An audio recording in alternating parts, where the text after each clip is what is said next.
आपके शोल्डर में पेन आ क्यों रहा है वो जानते हैं, जरूरी नहीं है कि वो स्कैपुला की वजह से आ रहा हो, जरूरी नहीं है कि नेक की वजह से आ रहा हो, और जरूरी नहीं है कि सिर्फ शोल्डर की वजह से आ रहा हो। तो कैसे असेस करेंगे? दोनों हाथ आपको सीधे रखने हैं, इसमें आपको अपने शोल्डर्स को पूरा प्रोट्रैक्ट करना है इस तरीके से, और जितना आप रीच कर सकते हो उतना आपको रीच करना है।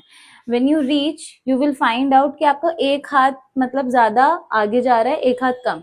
अब हमारी बॉडी कभी भी सिमेट्रिकल नहीं होती है, बट अगर आपकी एसिमेट्री इंक्रीज हो रही है या फिर आपको रीचिंग आउट करने में कोई भी चीज थ्रोइंग करने में पेन आ रहा है, तो दिस कैन हेल्प यू। तो this is for in which patient has to lift forward और डूइंग थ्रोइंग मूवमेंट, और अगर आप स्विमिंग करते हो तो उसमें ये हेल्प करेगा। दूसरा, आपको रिट्रैक्ट करना है और फिर हाथ को रीच करना है।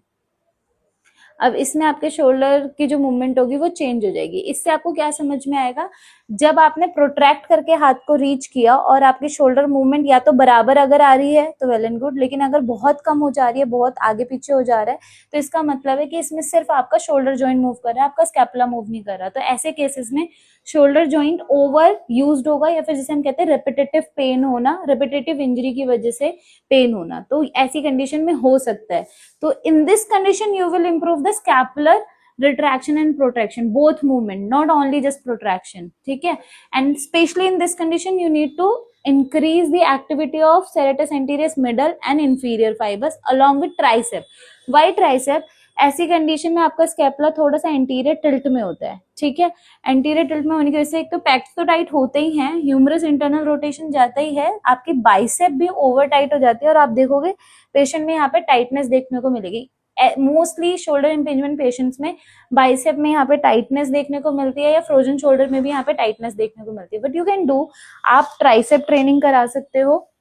होल्ड दिस पीछे से, ठीक है। डू ट्राइसेप ट्रेनिंग के साथ breathing over this side, breathe